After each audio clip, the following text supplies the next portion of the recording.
दोस्तों, आज की यह कहानी है ईमान बदलती सोच और उस रहमत की जो सबसे बड़े से बड़े दिल को भी बदल देती है। ये कहानी है एक गांव के मशहूर पहलवान की। उस पहलवान का नाम रोका था और उसके बेटे यजीद की। ये सिर्फ एक रोमांचक किस्सा नहीं, बल्कि एक सीख है कि असली ताकत किस में है और किसे इंसान सच में मानना चाहिए। आराम से बैठ जाइए, दिल खोलकर सुनिए, और अगर आप चैनल पर नए हैं तो चैनल सब्सक्राइब कर लीजिए ताकि इसी तरह की सुनहरी कहानियां आप तक पहुंचती रहें।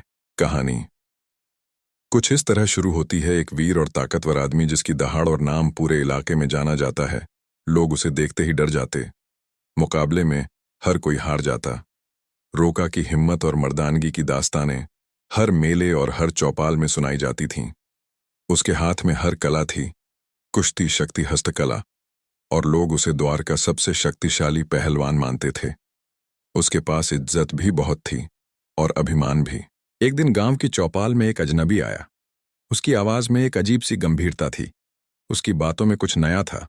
उसने कहा कि मक्का में एक नबी आए हैं, मोहम्मद सल्लल्लाहु अलैहि वसल्लम, और लोग उनके पास जाकर उनकी बातें सुनते हैं और उनके एहसान और तालीम से दिल बदले जा रहे हैं। रोका ने यह सुना और उसके दिल में एक अजीब सी चुनौतियों की आग उठ गई। उसके दिमाग में एक ख्याल आया, मैं जाऊंगा, मिलूंगा, और अगर वह सच में एक आम इंसान है तो मैं उन्हें हराकर सबको दिखा दूंगा। रोका ने अपने बेटे यजीद से कहा कि वह उसके साथ चले। यजीद भी बिल्कुल अपने पिता जैसा बहादुर और ताकतवर था। पिता और पुत्र ने सफर तय किया, गर्म रेत, दूर के रास्ते, थकान और उम्मीद के साथ। पर जैसे ही वे मक्का पहुंचे, दोनों ने महसूस किया कि यहाँ का माहौल कुछ अलग है। हवा में एक सुकून था, लोगों के चेहरों पर रोशनी थी, कोई हल्की सी रहमत हर तरफ फैली हुई थी। यह एक ऐसा एहसास था जो शब्दों में कह पाना मुश्किल है, पर जो आसानी से दिल में समा जाता है।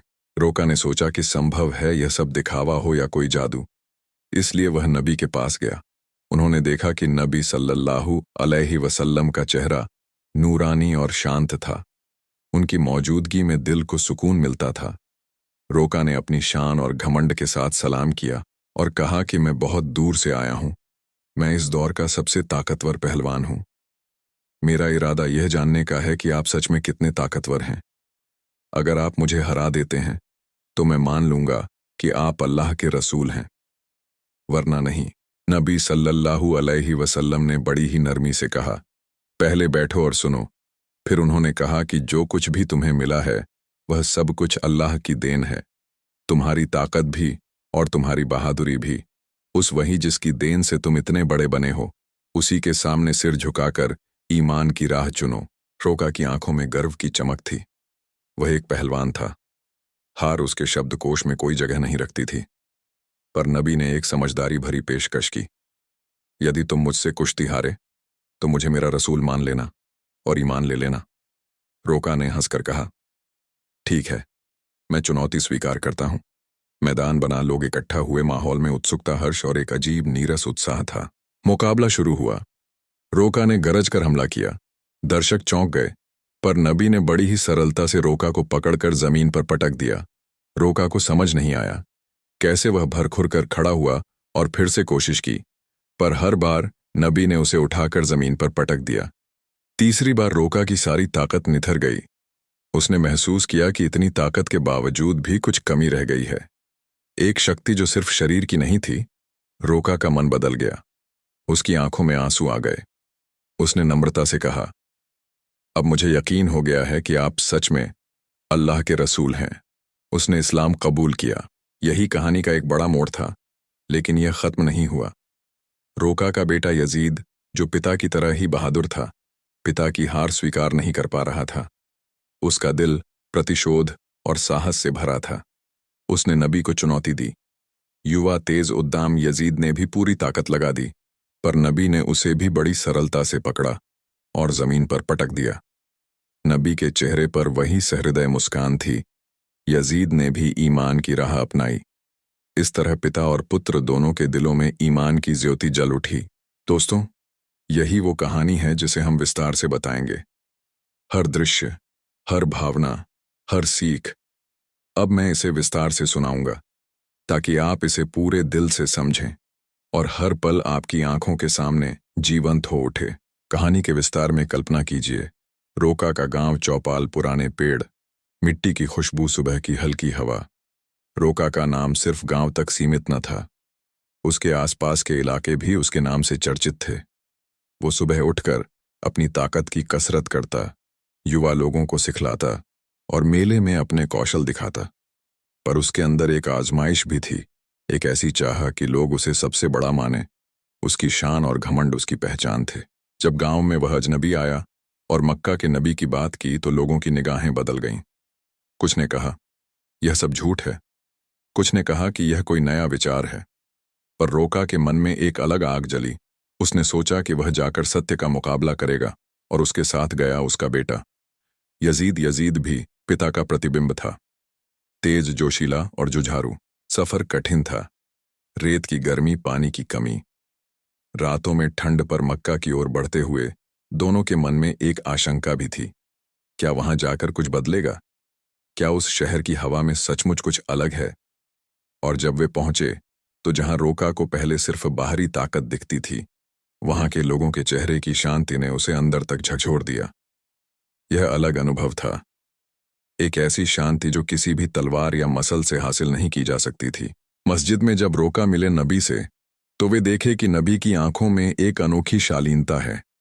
उनकी आवाज में कोई तेजी नहीं थी, पर हर शब्द का असर गहरा था। रोका जो शोर और तालियों की उम्मीद कर रहा था, उसे वहां एक सुकून मिला। नबी ने न प्रोस्तो बात की, बल्कि दिलों में असर करना शुरू कर दिया। रोका ने अपने घमंड के साथ सवाल किया, क्या तुम सच में अल्लाह के रसूल हो? और नबी ने शालीनता से कहा, हाँ, पर पहले बैठो और सुनो। यह रिस्पॉन्स था, प्रेम का, दया का और शिक्षा का। यह तरीका किसी युद्ध की तरह नहीं था, यह एक बुलाहट थी, दिल की बुलाहट। जब रोका ने चुनौती रखी कि यदि आप मुझे हराओगे तो मैं मान लूंगा, नबी ने स्वीकार कर लिया। लेकिन वे उस शक्ति का प्रदर्शन करना चाहते थे जो समझाती है कि असली ताकत अहंकार में नहीं, नर्म दिल में होती है। मुकाबला शुरू हुआ, पर यह कोई नाटकीय तमाशा नहीं था। यह एक उदाहरण था कि कैसे किसी के पास ऐसी शक्ति हो सकती है जिसे सिर्फ इच्छा शक्ति और ईमान ही दे सकते हैं। रोका गिरा, उठकर फिर गिरा और अंततः उसने हार मान ली। पर उसकी हार किसी अपमान की तरह नहीं थी, बल्कि यह आत्म खोज का पल था। उसने देखा कि उसकी वो सारी शारीरिक ताकत जिन पर वह नाज करता था, असल में उसी अल्लाह की देन थी जिसने उसे बनाया था, और जिसने उसे बनाया उसी के आगे सर झुकाना बुद्धिमत्ता थी। यही उपदेश नबी ने दिया कि असली ताकत वही है जो इंसान को अपने रब से जोड़ दे, और यही समझ वक्त के साथ आता है। रोका की आंखों से आंसू निकले, पर वे आंसू पछतावे के नहीं थे, वे थे राहत के और सच्चाई की स्वीकारोक्ति के। उसी क्षण रोका का दिल बदल गया और उसने इस्लाम कबूल कर लिया। अब आइए यजीद के मन में उठे भावनाओं को समझें। वह एक युवा था, आन बान शान की परवाह करता। उसने पिता की हार को अपमान माना। उसकी भावनाएं न सिर्फ वीरता की थीं, बल्कि एक परवरिश का एहसास भी था। पिता की इज्जत ने उसके दिल में आग लगा दी। जब उसने चुनौती दी तो नबी ने उसे भी शांत दिल से जवाब दिया, और फिर वही नजारा हुआ। पर यजीद की हार और फिर ईमान में आने का रंग थोड़ा अलग था। उसकी आंखों में जो कोमलता आई, वह अनुभव की सच्चाई से आई कि किसी महान आत्मा की दया आप पर भारी पड़ सकती है और उसी में सुकून मिलता है। यहाँ कहानी एक महत्वपूर्ण मोड़ पर पहुंचती है, जहां सिर्फ शक्ति की जीत नहीं, बल्कि अहंकार की हार और सच्चाई की जीत होती है। ये हमें सिखाती है कि जो दुनिया में बड़ा दिखता है वह हमेशा असली नहीं होता। असली ताकत वह है जो दिल को बदल दे, जो इंसान को विनम्र बनाए और उसे रब के करीब ले जाए।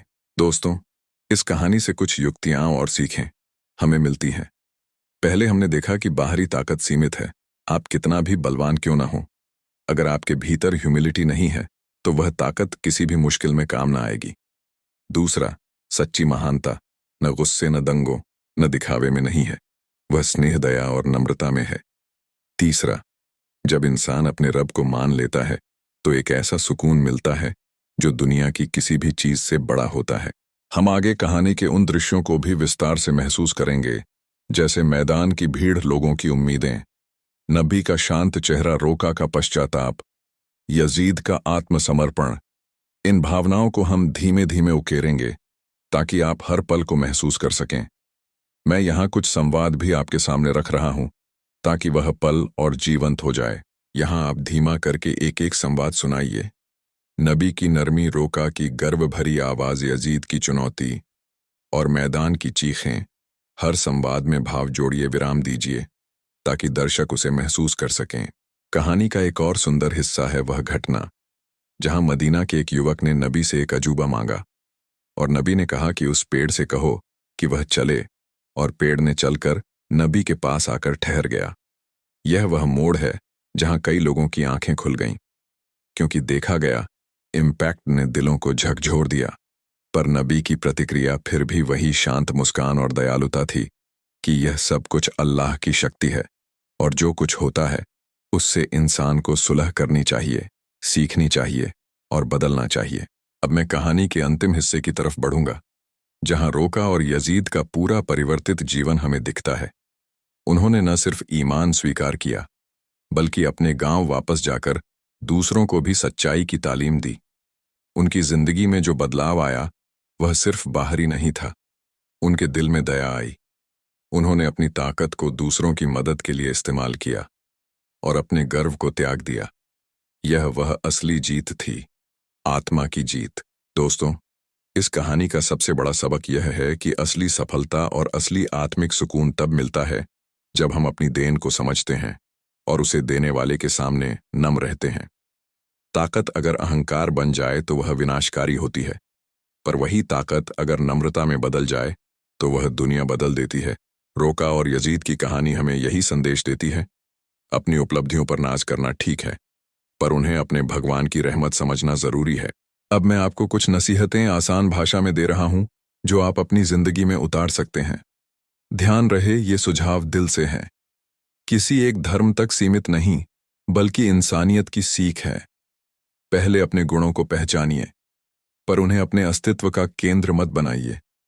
दूसरे, जब भी भीतरी गर्व उभरे तो सोचिए कि यह सब कैसे आया और किसकी देन है। तीसरा, दूसरों के साथ दयालु रहिए। जो शक्ति आपके पास है उसे लोगों की भलाई के लिए प्रयोग कीजिए। चौथा, सच्चाई और ईमान की राह चुनने में देर नहीं करनी चाहिए। यह रास्ता रोशनी देता है और अंततः नम्रता और शांति को अपना लक्ष्य बनाइए, क्योंकि यही आपको सच्ची जीत दिलाएगी। कहानी के अंत में रोका और यजीद का रूपांतरण सिर्फ एक व्यक्तिगत परिवर्तन नहीं था, वह पूरे समाज के लिए एक संदेश बन गया। लोग देखकर प्रभावित हुए और इस्लाम की बातों को न सिर्फ सुनने लगे बल्कि समझने लगे। नबी की यह शिक्षा आज भी हमारे लिए मिसाल है कि हमें दूसरों को प्रेम और दया से बुलाना चाहिए, न कि जुझारूपन और दिखावे से। दोस्तों, अगर आप इस कहानी को पसंद कर रहे हैं तो वीडियो को लाइक कीजिए, चैनल को सब्सक्राइब कीजिए और नीचे कमेंट में बताइए कि आपको कहानी का कौन सा हिस्सा सबसे ज्यादा छू गया। अगर आप चाहें तो मैं इसी तरह और कहानियां और विस्तार में तरक्की के संदेश लेकर आऊंगा। सिर्फ बताइए कि आप किस तरह की कहानी सुनना पसंद करेंगे, इतिहास प्रेरक किस्से या फिर जीवन की छोटी छोटी मिसालें। आखिर में एक छोटा सा दिल्ली दुआ सा संदेश। रब हम सबको हिम्मत दे कि हम अपनी कमजोरियों को पहचानें, अपनी ताकत को सही दिशा में लगाएं और हमेशा दूसरों के साथ दया और मोहब्बत से पेश आए। यही सच्ची इंसानियत है और यही असली जीत है। इस्लामिक कहानियां सुनने और सीखने के लिए चैनल को सब्सक्राइब जरूर करें। अल्लाह हम सबको हिदायत दे। फिर मिलेंगे एक नई कहानी, एक नई सीख के साथ। अस्सलाम वालेकुम।